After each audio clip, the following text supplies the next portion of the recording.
We have won from Jackson Heights to Port Richmond. যুক্তরাষ্ট্রের ব্রুকলিনে গত মাসে প্রগতিশীল ইহুদি উপাসনালয় সিনাগগ কলট চায়েনুতে প্রার্থনা সভায় উপস্থিত হয়েছিলেন নিউ ইয়র্কের ডেমোক্রেটিক দলীয় মেয়র প্রার্থী জোহরান মামদানি। ইহুদিদের নববর্ষ রোজ হাসানাহ উপলক্ষে প্রার্থনা সভার আয়োজন করা হয়। এ সময় ব্যাপক করতালি ও উৎসাহ উদ্দীপনায় জোহরানকে স্বাগত জানান ইহুদিরা। যুক্তরাষ্ট্রের সবচেয়ে বড় ইহুদি জনবসতিপূর্ণ এই শহরে তার জন্য এটি ছিল গুরুত্বপূর্ণ এক রাজনৈতিক মুহূর্ত। ওই প্রার্থনা সভা ছাড়াও সম্প্রতি বিভিন্ন সিনাগগে এবং ইহুদিদের মহাপবিত্র দিনগুলোর উৎসবে অংশ নিয়েছেন জোহরান।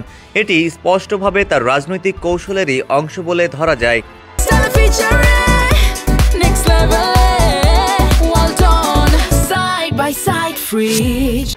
আগামী 4 নভেম্বর নিউ ইয়র্কের মেয়র নির্বাচন অনুষ্ঠিত হতে যাচ্ছে। এর আগে জোহরান এমন এক সূক্ষ্ম ভারসাম্যের পথে হাঁটছেন যেখানে একদিকে রয়েছে তার দীর্ঘদিনের ইসরায়েল বিরোধী ও ফিলিস্তিনপন্থী অবস্থান, অন্যদিকে তিনি বিশাল ইহুদি জনগোষ্ঠীর সমর্থন আদায়েও কাজ করে যাচ্ছেন। জোহরানের প্রতি সমর্থন জানিয়েছে একাধিক প্রগতিশীল ইহুদি সংগঠন, যেমন bend the arc, Jewish voice for peace action এবং Jews for racial and economic justice.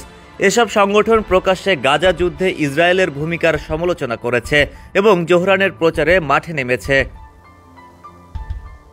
কেবল প্রগতিশীল ইহুদি সংগঠনগুলোর সমর্থন নয়, বরং ইহুদি ভোটারদের মনে আস্থা তৈরির ক্ষেত্রে কৌশলগত প্রচেষ্টাও জোহরানকে সাফল্য এনে দিচ্ছে। একসময় বিতর্কিত স্লোগান গ্লোবালাইজ দ্য ইন্তিফাদা এর পক্ষে জোহরান মামদানির দৃঢ় অবস্থান ছিল। ফিলিস্তিনপন্থী এই স্লোগানকে সমর্থনের কারণে ইহুদি সম্প্রদায়ের একটি অংশের সঙ্গে জোহরানের উত্তেজনা দেখা দেয়। এক পর্যায়ে তিনি বলেন এই স্লোগানের ব্যবহারকে তিনি নিরুৎসাহিত করবেন। এটি ছিল তার নির্বাচনে কৌশলের একটি অংশ। ডেস্ক রিপোর্ট, সমকাল।